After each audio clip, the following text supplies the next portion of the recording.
하나님의 말씀은 신약성경 마태복음 제18장 1절에서 10절 말씀입니다. 신약성경 30쪽.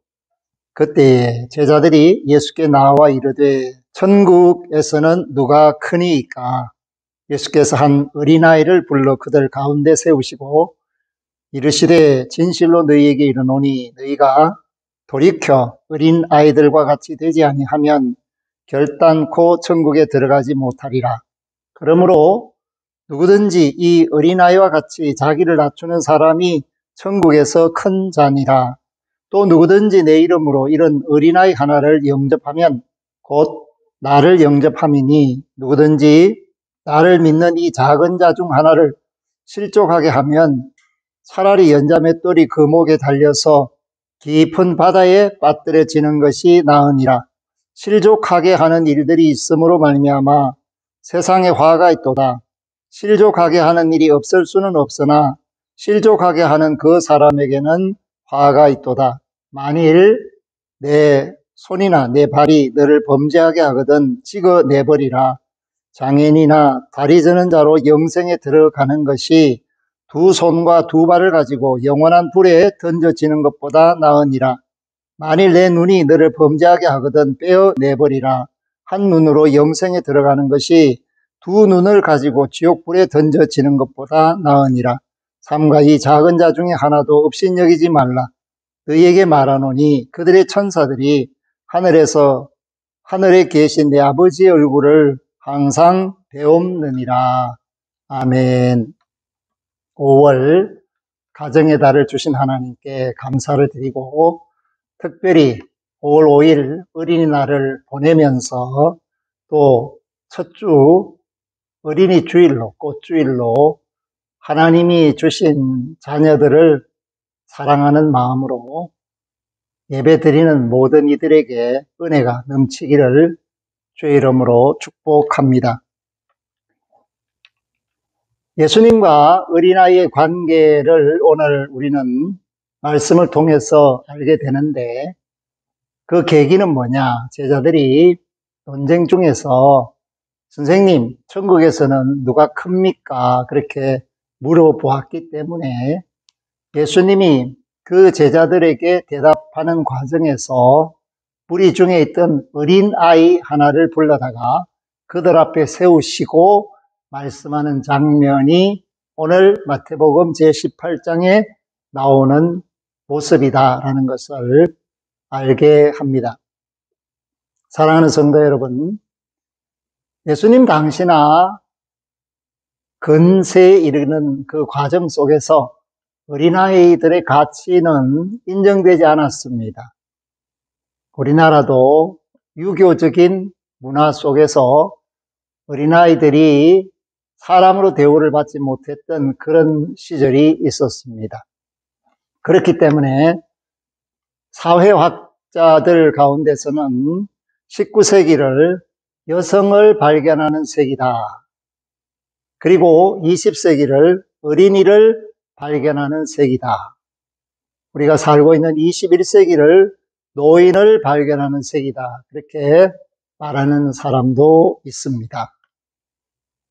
정말로 여성, 아이, 노인, 오늘 우리 시대에는 다들 돌봄의 대상으로서 복지의 대상으로 인식되고 있습니다. 그러나 여전히 권위주의 사회와 남성 위주의 사회 속에서는 어려움을 겪고 있는 대상들이 바로 여성이나 어린아이나 노인들이다라는 것을 말씀해 주고 있습니다. 그런데 우리나라에서는 나라를 빼앗기고 희망이 없는 때에 일본에 유학 갔던 방정환 선생이 돌아와서 어린아이에 대한 그 모습을 다시 책임질하는 그런 문화를 갖게 하기 위해서 아이들에게 존댓말 쓰는 운동을 시작한 것입니다. 그것이 바로 1921년쯤이었는데 그때 어린이라는 말을 만들어내었습니다. 그것은 무슨 뜻이냐 하면 어리신 이, 그래서 어린이가 된 것입니다. 아이들을 무시하는 것은 조국의 미래가 없다. 조국의 미래는 아이다. 그것이 바로 방정환 선생이 가졌던 마음가짐이었고 또 가르침이었습니다. 그렇기 때문에 1922년 5월 1일을 어린이날로 제안했습니다. 그리고 색동의 활동을 통해서 아이들의 인권과 교육 그리고 건강과 미래를 위한 준비를 하게 한 선각자가 바로 소파 방정환 선생입니다. 사랑하는 성도 여러분, 오늘 예수님께서는 천국에서 누가 크냐라는 이 질문에 아이를 세워놓고 3절 말씀을 보면 이렇게 말합니다.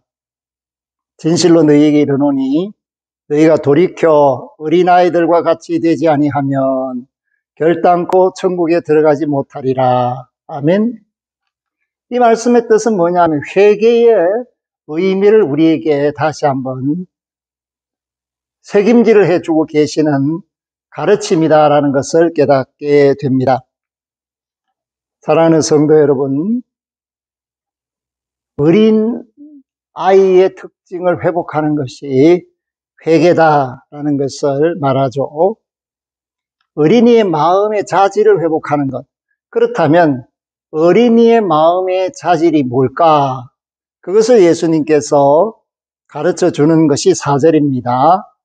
그러므로 누구든지 이 어린아이와 같이 자기를 낮추는 사람이 천국에서 큰 자니라. 자기를 낮춘다, 겸손하다. 어린아이의 특징은 겸손에 있다는 것입니다. 그리고 어린아이의 그 특성은 단순함에 있습니다. 복잡하지 않습니다. 좋으면 좋은 것이고 싫으면 싫은 것입니다. 그 사이에 뭔가가 개입될 여지가 별로 없이 단순성, 그것이 바로 어린아이의 특성이라고 할 수 있습니다. 그렇기 때문에 순진하죠.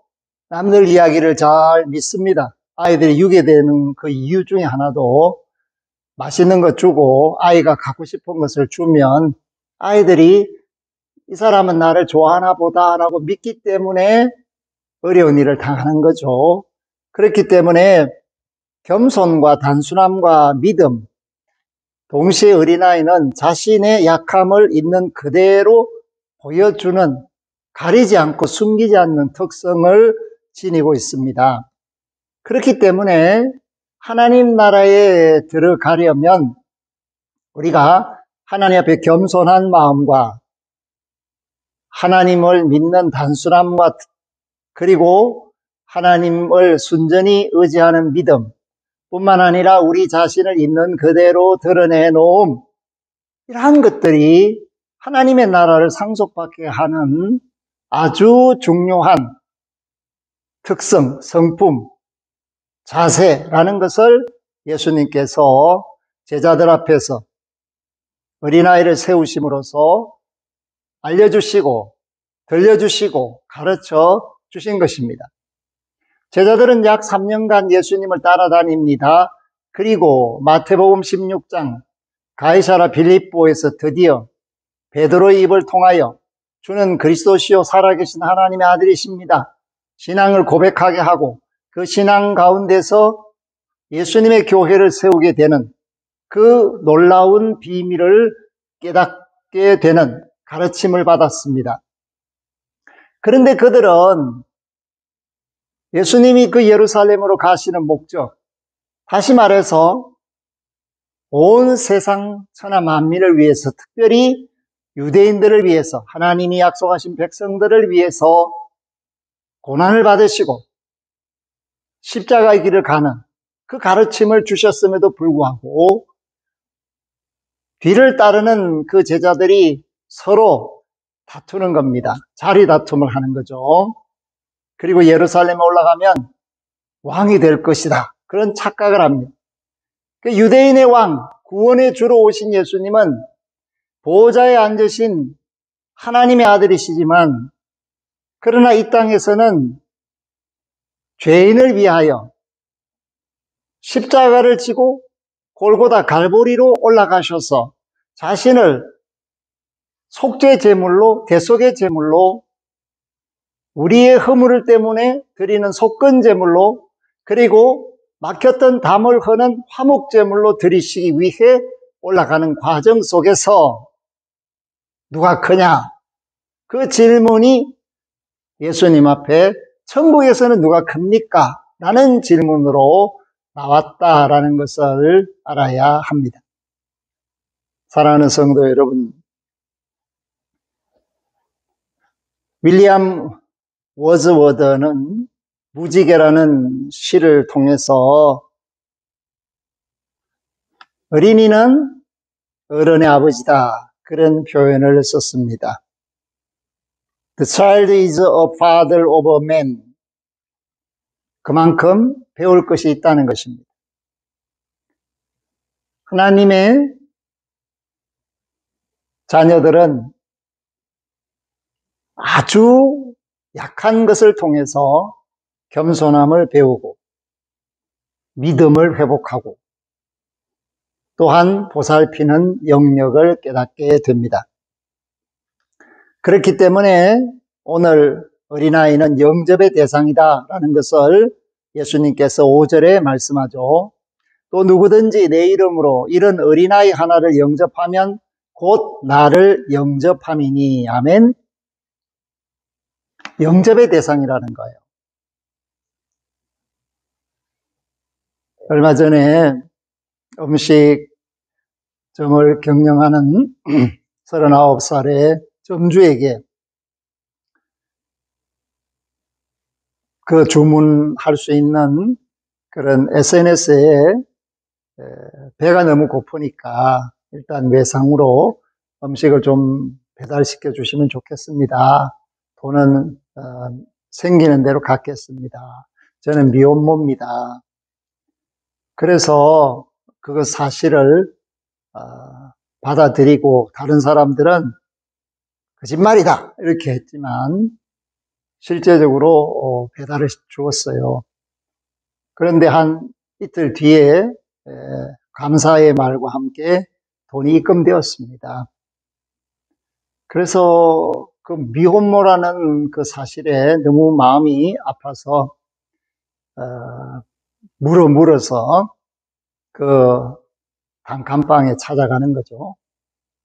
그랬더니 주문했던 그 음식을 나누어서 그 냉장고 안에 보관하고 있는 것을 보고는 마음이 아파 건강이 허락되면 우리 집에 와서 한 2시간씩이라도 일할 수 있겠는가.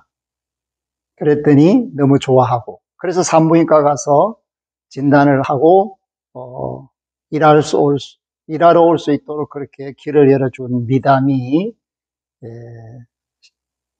신문지상에 지금 나와 있습니다.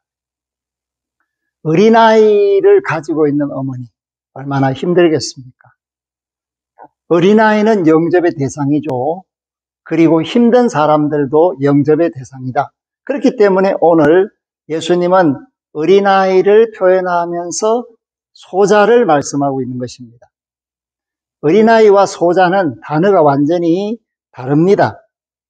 파이디온, 어린아이. 소자는 미크론인 거예요.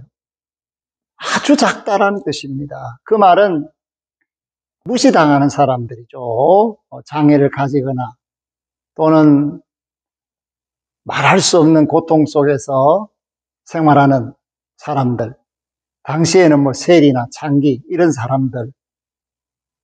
그 어린아이를 이야기하면서 소자, 작은 자, 세상이 무시하는 그들을 영접하라. 이것이 바로 예수님의 가르침입니다. 그렇기 때문에 오늘 8절에도 보면 이 소자들을 작은 자를 실족하지 말아라는 말씀 속에 내 손이나 내 발이 너를 범죄하게 하거든 찍어내버리라. 장애인이나 다리 저는 자로 영생에 들어가는 것이 두 손과 두 발을 가지고 영원한 불에 던져지는 것보다 나으니라. 왜 이런 말씀을 하셨을까? 그것은 우리가 돌봐야 될 대상들에 대하여 말씀을 해주고 있다는 겁니다. 차라리 장애를 가지고 있을지라도 범죄하지 않는 사람이 되는 것을 원하고 있고, 그런데 너무 약한 사람들은 범죄의 대상이 되면서 또 범죄를 할 수밖에 없는 환경 속에서 내몰리는 거죠. 그래서 그들을 돌봐주는 것이야말로 믿음을 가진 사람뿐만 아니라 상식을 가지고 건강하게 사는 모든 사람들의 책무다라는 것을 예수님께서 말씀을 해주고 있습니다. 그렇기 때문에 10절에 보면 삼가 이 작은 자 중에 하나도 어린아이는 물론이고 장애인이나 여자나 혹은 세리나 창기나 혹은 말 못할 사정 속에서 어려움을 겪는 미혼모 그 누구도 업신여김의 대상이 아니다. 오히려 그들은 하나님의 특별한 관심의 대상이다. 그렇게 말씀합니다. 사랑하는 성도 여러분, 우리가 자녀들을 잘 양육했습니다. 그러나 그것이 다가 아니라 다른 자녀들도, 우리에 들지 않는 자녀들도 많이 있다는 것을 깨닫고 우리의 돌봄이 이 우리의 영역을 넘어서는 사랑으로 나타날 수 있기를 바랍니다. 동시에 주의해야 될 것은 보호의 대상이라고 해서 과잉 보호는 오히려 역효과를 나타내는 거죠. 스스로 할 수 있는 일을 하게 하는 것이 필요합니다. 그런데 오늘날 자녀의 수가 작기 때문에 행동장애나 정신장애를 일으킬 만큼 과잉 보호를 해서 어머니가 너무 좋다, 아버지가 너무 좋다, 그러나 돌아가실까봐 걱정이다. 우리 아버지나 우리 어머니가 갑자기 세상 떠나면 나는 어떻게 할까? 이런 염려를 하는 자녀들도 많이 있습니다. 그렇기 때문에 스스로 하게 하는 여기에 초점을 두시고 보호라는 것이 과잉으로 그래서 모든 것을 하지 말고 내가 다 해줄게가 아니라는 것입니다. 스스로 설 수 있게끔 도와주는 것이 진정한 사랑이라는 것을 깨닫고 어린아이를 위하여 예수님께서 친히 가르쳐 주신 이 말씀을 기억하고 바른 교육을, 양육을 통해서 든든히 서는 믿음의 가정들이 되고 밝고 맑은 아름다운 세계를 가꾸는 저와 여러분들이 되어서 아이들이 꿈을 이룰 수 있도록 잘 도와주는 부모님들이 되시기를 주의 이름으로 부탁을 드립니다. 아멘. 하나님 감사합니다. 오늘 말씀 속에서 우리는 예수님이 어떻게 어린아이들을 돌봐야 하는가, 그리고 하나님의 나라에서 어린아이의 존재는 어떠한가, 그리고 회개라는 것이 무엇일까, 겸손함과 순전함 뿐만 아니라 하나님 앞에서나 사람 앞에서 자기의 약함을 그대로 드러내는 모습들, 이러한 것들이 오늘 우리에게 필요합니다.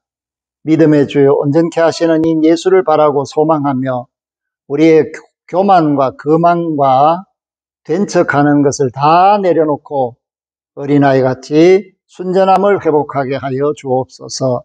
우리 손을 통하여 양육되는 자녀들이 주님을 닮아가게 하옵소서. 예수 그리스도 이름으로 기도하옵나이다. 아멘.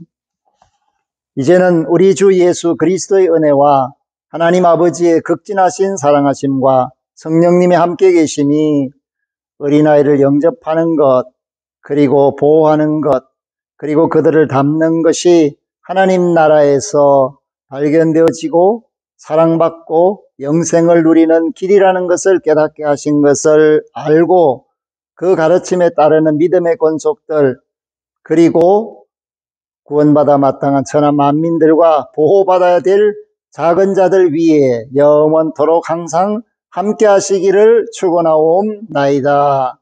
아멘.